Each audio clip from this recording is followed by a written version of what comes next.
All right, guys, thank you so much for coming back to the channel. I have someone on my channel today who, it's funny, we've been kind of talking and I would say internet friends for a while now, over a year for sure. Hmm. Jason, the Keto Apocalypse, so I'll link all of his stuff below.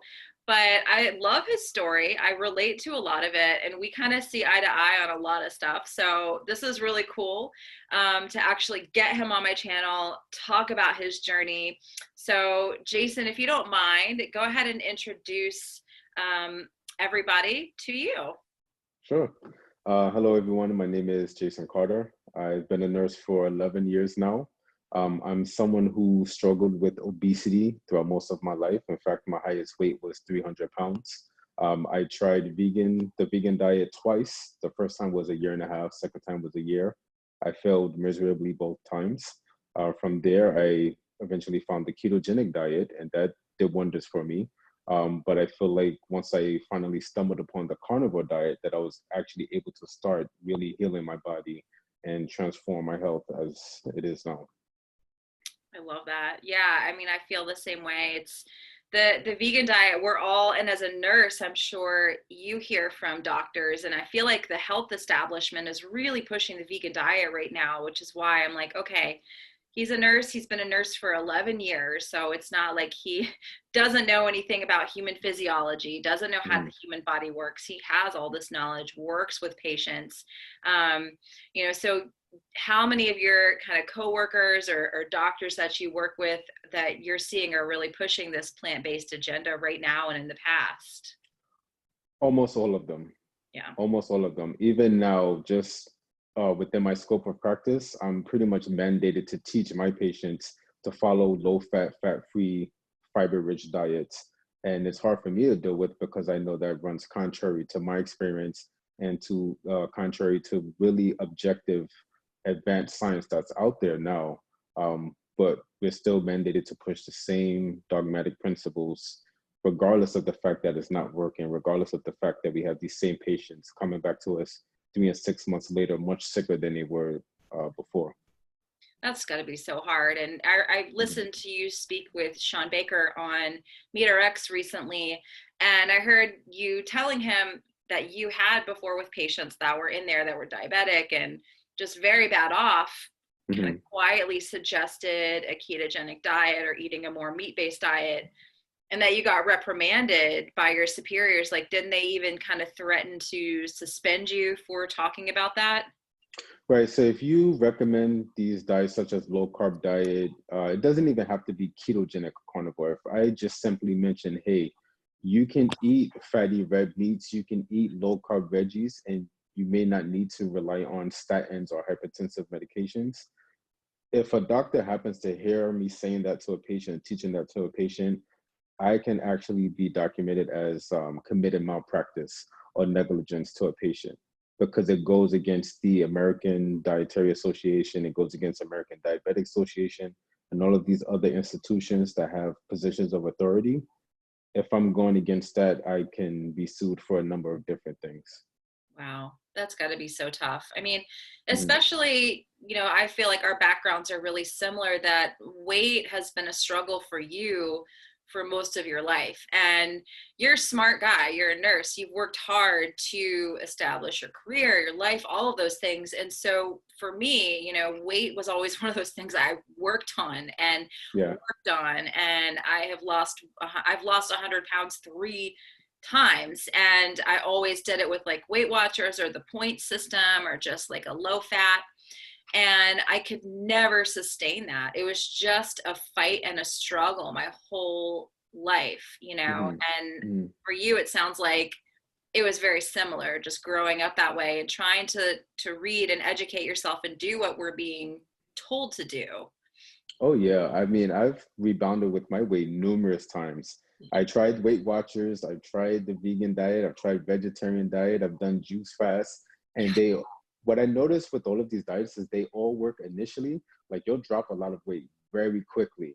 But then once you start implementing, I guess normal foods, that weight comes back really, really fast because you're surviving on a low calorie diet, your body is being starved of the nutrients that it needs, And then when you finally start implementing these foods again, your body's storing all of that back into its fat. It's storing all of it. Your metabolism is crashed. So I caught myself in this yo-yo cycle of going from one diet to the next, losing 50 pounds, gaining 60, losing 100 pounds, gaining 70. It was ridiculous. And Yeah. and none of it is really sustainable. These quick fat diets, they're not sustainable at all. No, and it's exhausting. I mean, it's mentally exhausting and it's physically exhausting. It's so hard on your body.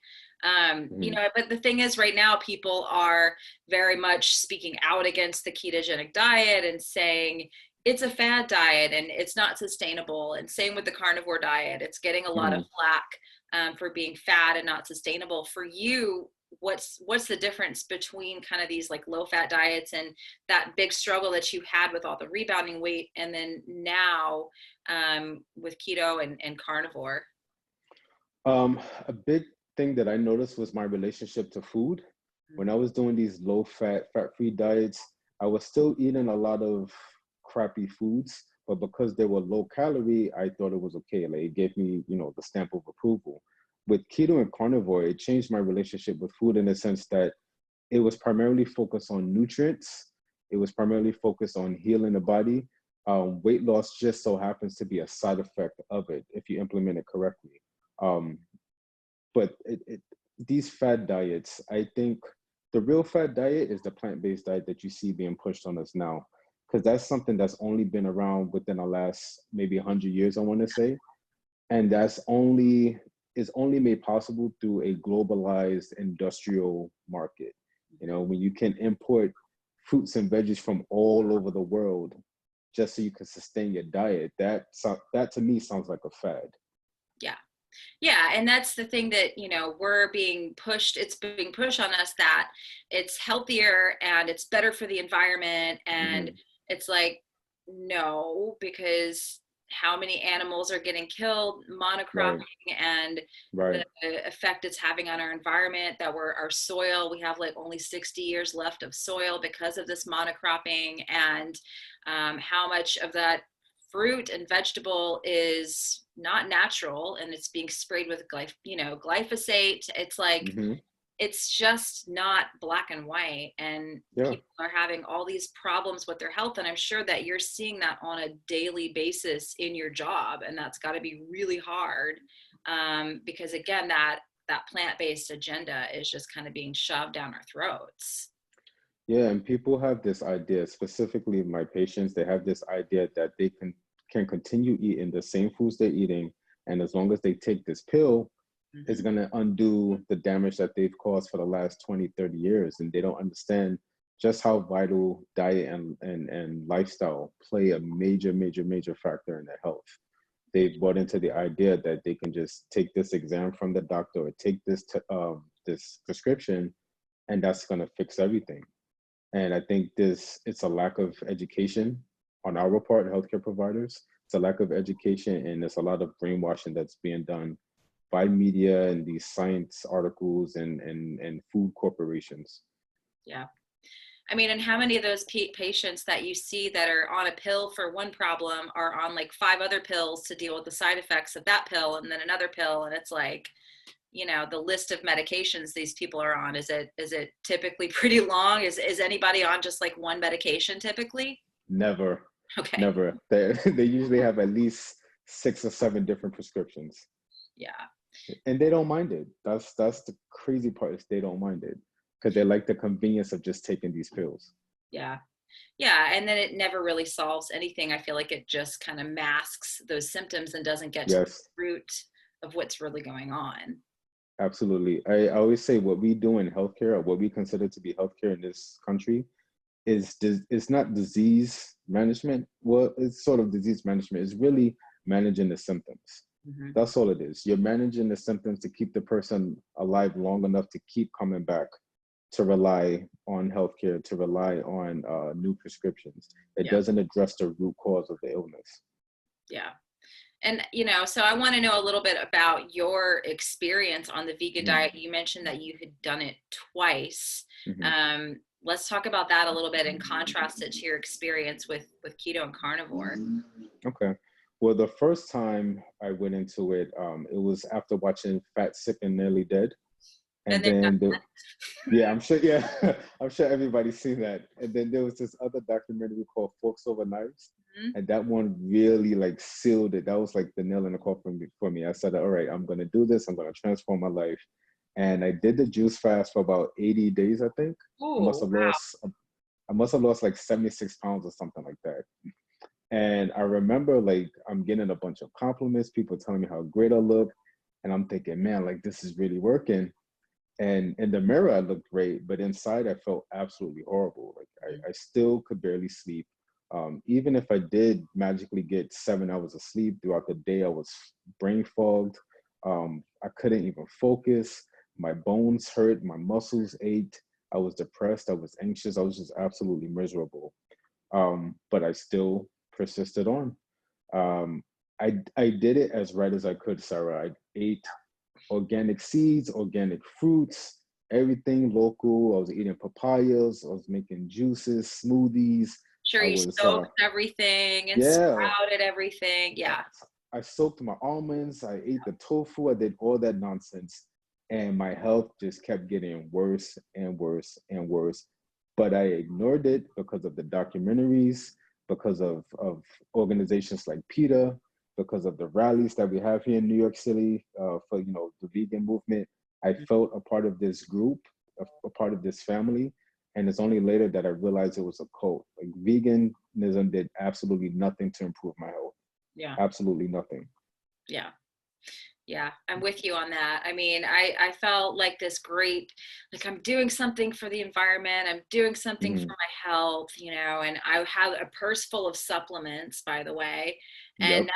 I wasn't absorbing any of them. My body wasn't converting. And this is the big thing I keep saying in a lot of my videos, and I'm sure as a nurse you can attest to this on the medical side as well, is that we're being sold a lie about the nutrients in these Hmm. plants, that we're Hmm. told, well, spinach has this, this, this, this, and this, and Hmm.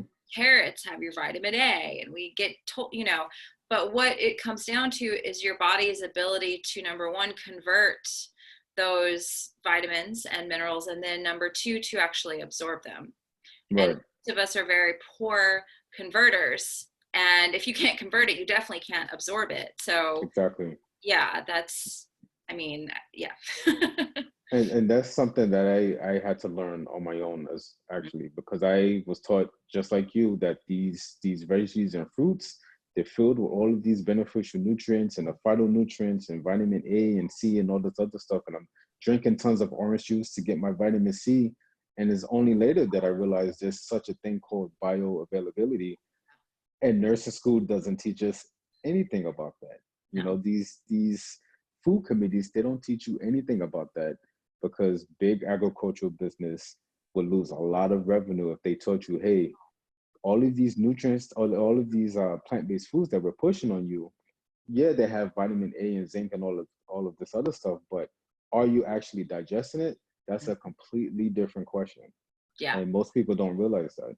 Yeah, they don't. They just think, well, if I eat the rainbow, then Right, I'll right, be healthy, and if right. I just eat more vegetables. And it's like, no, we're never told about anti-nutrients. I'd never heard about oxalates or any of that stuff until I Yeah, kind of went down the carnivore diet rabbit hole, and it was like, right, oh, wait a second, you know? right, Yeah, right. Same here. And that I think that's what helped me with my transition from keto to carnivore. yeah, Because with keto, I was eating some plants. I was eating like spinach and onions and peppers and mushrooms and things like that. But I was also eating a lot of like keto desserts, yeah, cookies and muffins and brownies and all that other stuff. And then that's when I realized like, all of these veggies that I was eating that because I thought I needed the nutrients, I thought I needed the fiber. mhm, And then when I found Zero Carb Zen blog on the internet, I saw like this long article saying, there's such a thing as anti-nutrients, there's such a thing as bioavailability, that vitamin K that you think you're digesting, that's vitamin K1, that's not vitamin K2. You need vitamin D3, not vitamin D2. And I'm like, what the hell are they talking about? I like I had no idea. So I decided, you know what, let me cut these things out and focus on just eating animal source foods. And it was a clear distinction between keto and carnivore with the improvement of my health. I noticed it within a month. Yeah. And how long did that transition period take from keto to carnivore? Like, what kind of stuff were you experiencing in Mhm. that transition period over? Um, well, within the first month, I started experiencing a lot of how should I say this, diarrhea. I'll just come out and say it. Yeah. And started experiencing some diarrhea. I started experiencing like brain fog, Mm-hmm. body aches, and it wasn't until later that I realized that like I was experiencing the oxalate dumping. But I didn't know it at the time. I thought, oh my God, like I'm missing my phytonutrients. Maybe I should implement these things back into my diet. But it was mostly like that. And then I started noticing like some diarrhea. And I think part of it was my microbiome adjusting to this new diet, adjusting to no longer eating fiber, Yeah. and also eating a lot of rendered fat. Like Yeah. I think most people experience that when they start eating a lot of rendered fat, they'll have those changes in their bowel movements. Yeah. And I think a lot of people don't have the stomach acid That to too, right? properly, digest the meat and the fat. Like I definitely Right. didn't, and it's something that you do have to build up. And I'll tell people, like, if you're having really bad diarrhea, you HCl may help. You may also have Hmm. something going on with your gallbladder. Um, Hmm. so yeah, but people they're not told that, they're just like, oh, let's just jump right into this, and then they start it and they're like, well, it must be the diet. They don't take Right. into account that there's a transition and an adaptation, and the Right. body does have to adjust and change for sure. Right. But Yeah. they also should take into account any prior damage that may have been done from eating a plant-based diet. I Yes. myself, I'm pretty sure I've developed some form of leaky gut from Hmm. years of eating not just vegan or vegetarian, but eating your typical sad diet foods. Yeah. So transitioning from that into a carnivore diet, I can't be so quick to say, eating meat is not working for me. Right. I'm dealing with a past medical history that most people may not even be aware of. Yeah. Yeah, I see that a lot as well. People that have prior thyroid issues, Hmm. or just a complicated health history, they want to blame carnivore for stuff that they're experiencing. I think carnivore is kind of like a magnifying glass that if you have something going on, Right. it's going to let you know Right. really quickly. Um, Right. but that's actually a good thing, because then you can address it. Hmm. Hmm. I remember that you were kind of really struggling with histamine issues. Is that something you're still working with, or have you? What's the deal with the histamines? So it's actually much better now. I can tolerate fermented foods. I can eat fish with no problem, even if it's raw. I I've experimented with kefir. I even added kimchi at one point to kind of like experiment with that. I can tolerate fermented foods. I can tolerate liver. I can tolerate different organs. So I don't think it was inherently histamine intolerance that I had. I'm starting to think it may be some issue of dysbiosis, Mm, which can cause histamine intolerance. But I think at its core, I definitely had some dysbiosis from years of eating really horrible foods. yeah, Horrible foods. yeah. It's crazy. I mean, it's such a journey, it really is. It is. It Yeah, is. I'm 3 years later and I'm still learning. I'm still yeah. learning. And thanks to you, like, and then Stephanie, I finally adopted a high fat approach to Yeah, let's talk carnivore. about that a little bit. Yeah. We've been talking a lot about this offline behind the scenes, because I've been Hmm. excited to watch you transition into this. But yeah, let's talk about that a little bit.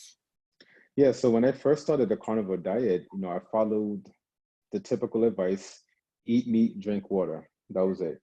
And then when I went on these forums, most people were saying, all you really need is 2 pounds of meat a day, or for men, eat at least 2 pounds of meat a day. So I just found myself eating sometimes up to 4 pounds of meat per day. And I didn't think anything of it. Yeah. I want similar to like when I started the juice fast, I was eating 4 pounds of meat a day. I was working out, I was gaining muscle. So I felt good. Like what I saw in the mirror, I thought it was great. But then over time, I started noticing, I was developing the histamine intolerance. I was still relying on caffeine when I woke up in the morning. Um, I was still having moments of brain fog, but I was maintaining my weight.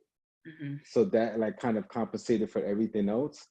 And then eventually I had to be honest with myself and I say, you know, if this carnivore diet is as good as it's supposed to be, then why am I still having some of these symptoms? Why am I still relying on caffeine just to get through the day? Why am I sleeping for 5, 6 hours or even more and still feeling like I haven't slept at all? Mm. And I think a red flag for me was when I had my fasting blood glucose checked earlier this year, and it was 95. Mm. My A1C was normal. I wasn't pre-diabetic, but I knew my fasted blood glucose should be lower than that. Yeah. Also, when I checked my ketones, the max on a good day, it was maybe zero point 0.8, zero point 0.7. So I realized I had never truly keto adapt, and I didn't feel as great doing that as I did when I was on a ketogenic diet because I wasn't in that therapeutic range of ketosis. It took me a long time to adopt a high fat approach because I was scared that I would lose muscle if I ate lower amounts of protein because I bought into the whole bro science Yeah. idea that you need, you know, a gram of protein per pound of body weight, which is ridiculous.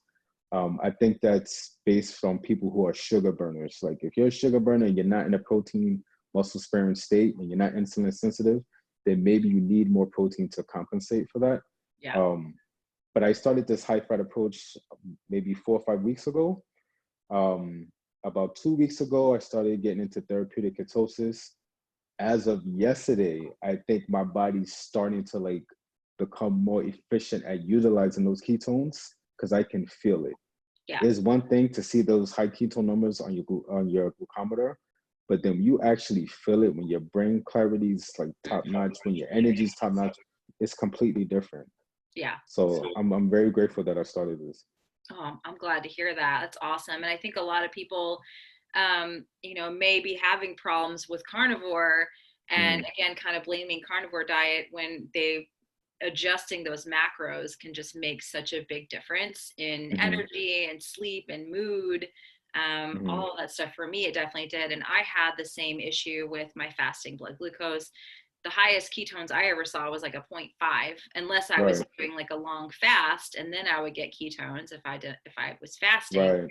But Right. even in my, I don't know about you, I think you've mentioned this before, but even when I was fasting, I would do like a 48-hour fast, which I no longer do, which everyone on my Mm-hmm. channel knows I no longer do those. But, you know, when I would do a 48-hour fast, my blood glucose would still be pretty high. I Yep. mean, 90s, high Mm-hmm. 80s after Yep. 48 hours of no food. I mean, I don't know. What, Yep. did you have the same thing? Absolutely. There was actually a time where I was fasting, I think the same as you. I was maybe like 38, maybe 40 hours into a fast. And my blood sugar was like 94, 95. Yeah. And my ketones was maybe like a point 0.3 or point 0.4. And I said, whoa, like this doesn't make sense at all. I Yeah. haven't ate, I'm on zero carb diet. Mm. I haven't ate in nearly 2 days. My ketones should be through the roof. My blood sugar, since I'm not eating anything, it should be much lower than what it is. Yeah. And yet my blood sugar is still in the 90s. And I'm now realizing is because if you're not fat adapted, Yeah. your body's just going to pull from protein from all types of parts of your body to sustain your blood glucose because it hasn't yet learned how to use fat for fuel. And it took me Exactly. a long time to really like incorporate this into my diet. It took me a long time to get over that conditioning. Yeah, me too. And I mean, I actually started losing muscle. Mm-hmm. I've always had kind of muscular arms for the last 10 years. I've put a lot of time in the gym and in yoga. And when it was last year at the end of the year, I noticed like my muscle tone in my arms was going like way down. And I was like, this is really bizarre because I'm Right, eating so much protein. I mean, I'm eating like 150 grams plus of protein per day, right. yet I'm like losing muscle. This just doesn't make any sense. Hmm. And also, I noticed that it dropped. I know you spoke about this recently, but it dropped my metabolism as well, Yes. um, to the point where I could eat the same foods I'm eating now that I used to eat prior to fasting is now either maintaining my weight or making me gain weight. Yeah. So I'm Yep. thinking like, I've literally changed nothing with my diet. Why am I gaining weight? Yeah. And I'm pretty sure it's consistent fasting that will eventually bring that metabolism down. Yeah.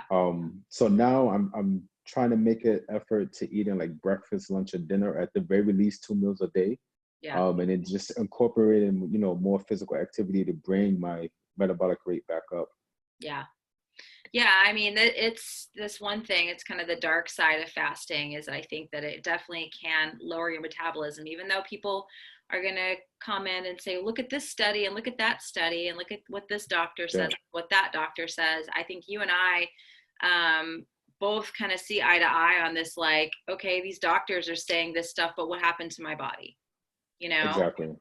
Carnivore Exactly. diet, and there hasn't been enough research done. I know that they're trying to do studies right now, but there Hmm. really hasn't been enough research done to emphatically say, what will and won't lower your metabolism in Right. regards to these things. And so, yeah, I mean, I had the same thing where I was like, why am I gaining weight if I'm just eating the same thing I've been eating for a year? I haven't changed anything. And yeah, so now kind of like turning it around, doing some different stuff to get the metabolism to go back up. Yeah. Yeah, And yeah, that's one of the reasons why I encourage people to question everything. You yes. know, question everything, and don't be afraid to experiment on yourself. I'm sure you've witnessed all the crazy experiments I've done within the last 2 to 3 years. I think we just like get along in that way. I'm like, oh, he's doing that now. All right, cool. Yeah, yeah.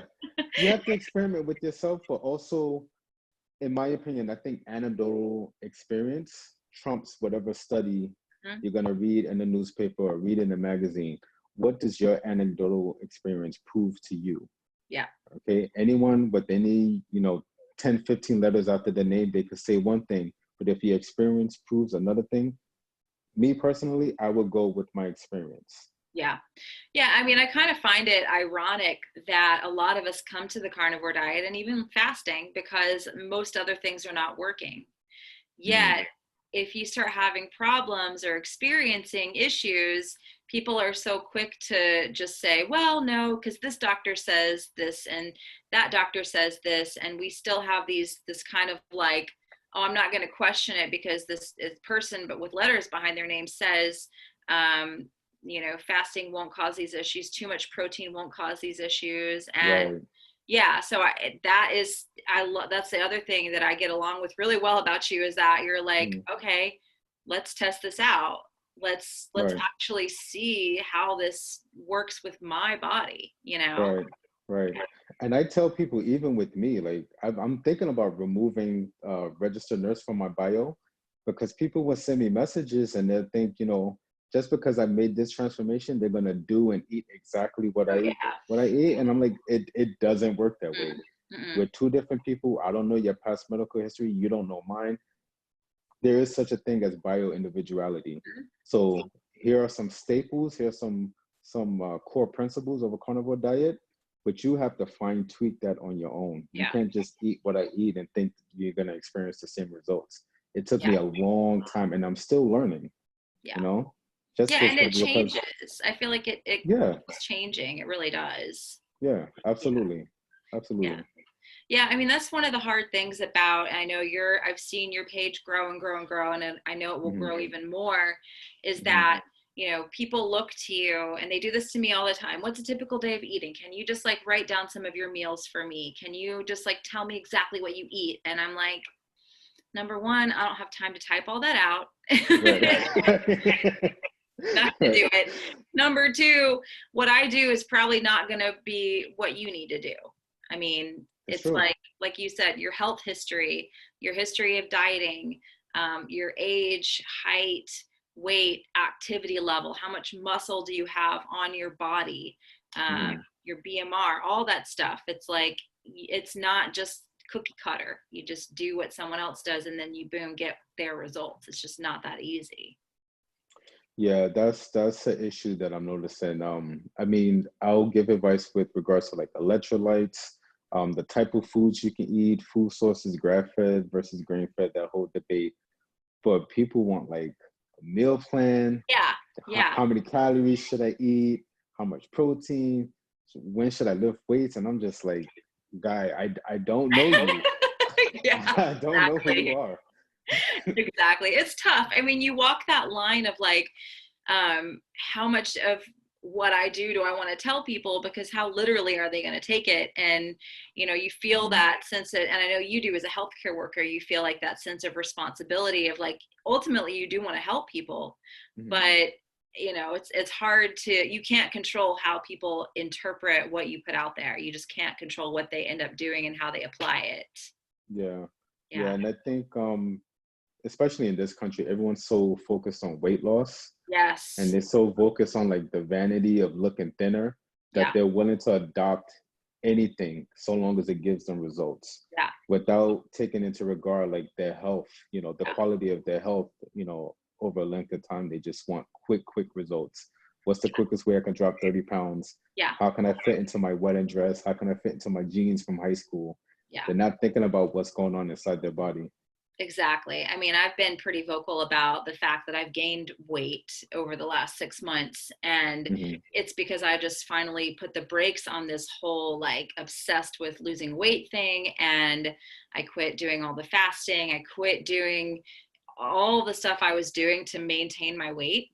And Hmm. because I wanted to start focusing on increasing my basal metabolic rate, being healthy, you know, having a Right. cycle every month and having functioning hormones. And I'm trying to kind of shift the focus a little bit and change the conversation a little bit in the carnivore community.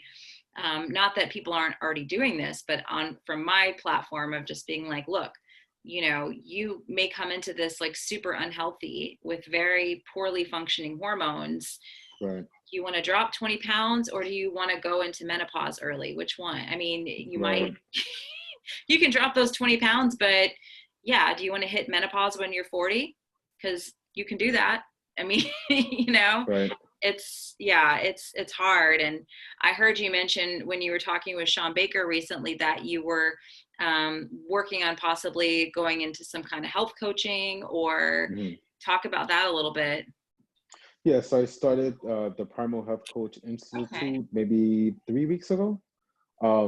And what I love about it is that it focuses on ancestral animal-based nutrition, but it also incorporates some fitness education into it. But I think, you know, I really see that as the future of my career. Nursing, it doesn't really align with my morals, with what I believe to be true, what I've now learned to be true about health and nutrition. So I want to like really focus on this health coaching field, and kind of like bridge or move away from nursing. I feel like I receive much more fulfillment when I coach patients on how, coach people on how to improve their health, as Yeah. opposed to just handing out prescriptions for 12 hours, or, you know, telling someone to get this test. And ultimately, I know that this isn't really going to help treat them. It's just managing their symptoms. Yeah. With health coaching, I actually get to see in real time the results of that person's, you know, uh, implementation of my advice. I get to see them lose weight. I get to see them heal their leaky gut. I get to see them reverse their depression, their anxiety, and so on. So yeah, it's a new venture that I just started, and I'm definitely looking forward to starting it. It's exciting. I'll be glad to watch that. And Mhm. I'm going to push you to start your YouTube channel also, so we can. You've been doing that since last year, Sarah, and since last year, you're like, when are you going to start your YouTube channel? When are you going to start? But I'm realizing now that I absolutely have to start. I was hesitant about it last year, Yeah. but Instagram, it limits me, and there's a lot that I'd like to say in my post that I don't. Yeah. Um, the only thing I'm concerned about is the whole censorship thing that's going on, Yeah. because it's ridiculous. But yeah, I bought the equipment, so I should Awesome. be setting it up pretty soon. Okay. Well, I'm going to hold you to that. You know, I will. I mean, we do need your voice in this community. I feel like you Mhm. come from a very unique place, a unique background. You're a nurse. Like you have so much, I think, that you can add to the community. And so I'm not going to leave you alone Thank you. about I it. know. Yeah.